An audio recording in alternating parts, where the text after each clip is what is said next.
নমস্কার বন্ধুরা, আমি তমা।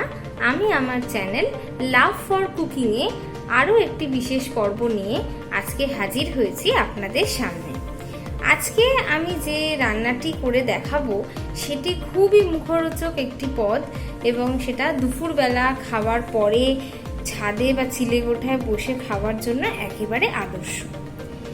আমরা সবাই সেই রকম খাবার হাতে করে নিয়ে কারেন্ট নুন বা বিট নুন দিয়ে খাওয়ার জন্য কিন্তু অপেক্ষা করে থাকি। সেই পদটার নাম হলো আমড়ার আচার। আসুন দেখি আমড়ার আচার করতে আমাদের কি কি লাগে। প্রথমে আমি আমড়াগুলোকে এরকমভাবে কেটে নিয়েছি, দুটো কোনোটা তিনটে ফালা করে কেটে নিয়েছি। ফোড়নের জন্য নিয়েছি অল্প 5 ফোড়ন আর গোটা শুকনো লঙ্কা, নিয়েছি একটু লঙ্কার গুঁড়ো, সামান্য একটু পোস্তদানা, নিয়েছি 1 কোয়া রসুন আর অল্প একটুখানি আদা একটু থেঁতো করে নিয়েছি, নিয়েছি নুন স্বাদ মতো, নিয়েছি অল্প সর্ষের তেল, নিয়েছি চিনি, নিয়েছি বিট নুন, নিয়েছি হলুদ আর নিয়েছি একটু ভাজা মশলা। এই ভাজা মশলাটায় আমি অল্প গোটা জিরে, 5 ফোড়ন আর 2টো শুকনো লঙ্কা চাটুতে একটু শুকনো খোলায় ভেজে তারপর শিলনোড়ায় গুঁড়ো করে নিয়েছি। এখানে একটা কথা বলে দিই, এই রান্নায় চিনির বদলে যদি গুড় আপনারা ব্যবহার করতে পারেন তাহলে তার টেস্ট কিন্তু আরও ভালো হবে। আমি এই লকডাউনের সময় গুড় খুঁজে পাইনি বা আমার পক্ষে কেনা সম্ভব হয়নি, তাই আমি ঘরে থাকা চিনি দিয়েই রান্নাটা মুখরোচক করে আপনাদের দেখাচ্ছি।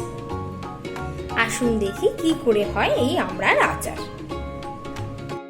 প্রথমে আমরা আমড়ার মধ্যে অল্প নুন আর একটু হলুদ দিয়ে ভালো করে আমড়াটাকে মাখিয়ে তারপরে এটাকে একটু প্রেসারে ভাপিয়ে নেব। 4টে বা 3টের মতো হুইসেল দিয়ে ভাপিয়ে নেবেন, কারণ তাহলে কি হবে, আমড়াগুলো খুব ভালো সেদ্ধ হবে এবং আমড়াগুলো কিন্তু আচার করার সময় আর শক্ত থাকবে না, ভালো করে খাওয়া যাবে। সেই জন্য আমি এটা আগে একটু প্রেসারে ভাপিয়ে নিই। তো আমি একটা এখানে প্রেসার কুকার নিয়েছি, এর মধ্যে আমড়াগুলো দিয়ে দিলাম, দিয়ে তার মধ্যে আমি অল্প জল দিলাম, দিয়ে এবার প্রেসার কুকারের লিডটা আটকে আমি 4টের মতো হুইসেল দিয়ে ফিরে এসে দেখাচ্ছি কেমন হয়। দেখুন, প্রেসার কুকার থেকে আমরা আমড়াগুলোকে বের করে নিয়েছি, এগুলো এখন খুব ভালোভাবে সেদ্ধ হয়ে গেছে। এবার আমরা আচার তৈরি করে দেখাবো। এখন গ্যাস অন করে আমরা কড়ায় অল্প সর্ষের তেল দিলাম,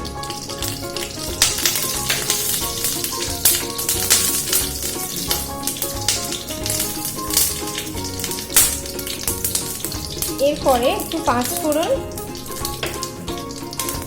আর একটা শুকনো লঙ্কা আমরা ফোড়ন দিলাম। এরপরে আমরা দিলাম অল্প আদা রসুনের থেঁতো, একটুখানি রসুন, 1 কোয়া রসুন আর অল্প আদা থেঁতো করে নিয়েছিলাম সেটা আমরা দিয়ে দিলাম।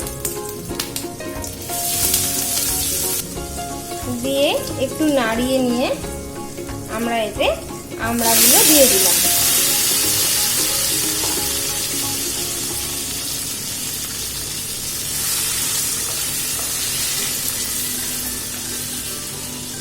আমড়াগুলো এবার একটু ভাজা হবে। আমড়াগুলো ভাজা ভাজা হচ্ছে, এর মধ্যে অল্প একটু আমরা হলুদ দিলাম, কারণ অলরেডি হলুদ দিয়ে আমরা সেদ্ধ করেছিলাম, আর দিলাম অল্প শুকনো লঙ্কার গুঁড়ো।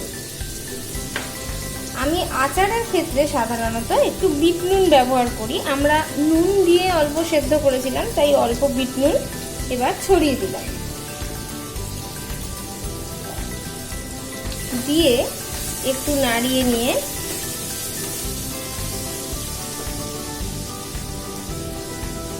এবার দিয়ে দেবো চিনি।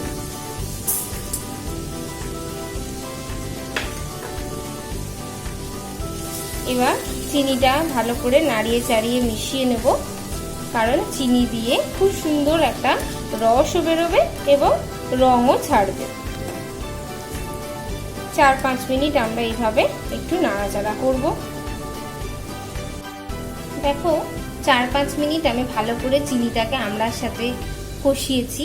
দেখো চিনি থেকে রস বেরিয়ে এসেছে, আর কিন্তু দানা চিনি নেই। এবার আমরা এতে অল্প জল দেব। যেহেতু আমরা সেদ্ধ করাই আছে আগে থেকে, তাই কিন্তু বেশি জল দেওয়ার দরকার নেই। এবার জল দিয়ে আমরা আরও 7-8 মিনিট এটাকে চাপা দিয়ে গ্যাসটা কম ফ্লেমে রেখে একটু রান্না করে নেব। 7-8 মিনিট পরে আমরা ফিরে এসে দেখছি কি হয়। দেখুন 7 থেকে 8 মিনিট পরে আমরা ফিরে এলাম। ফিরে এসে ঢাকনাটা খুললাম, দেখছি আমড়াগুলো কিন্তু বেশ সেদ্ধ হয়ে গেছে।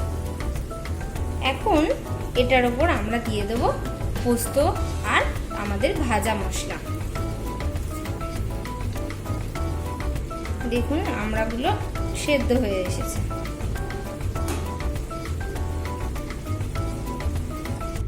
গ্যাসের ফ্লেমটা এবার আমরা একটু হাই করে দিলাম, কারণ আমরা এবার এটাকে নামিয়ে নেব। এবার একটু পোস্ত আর আমাদের তৈরি করা ভাজা মশলা সেইটা ছড়িয়ে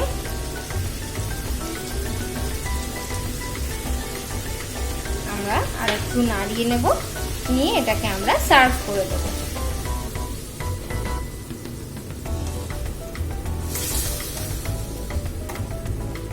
দেখুন এটাকে আমরা নাড়িয়ে নিচ্ছি, গ্যাসের ফ্লেমটা হাইতেই আছে।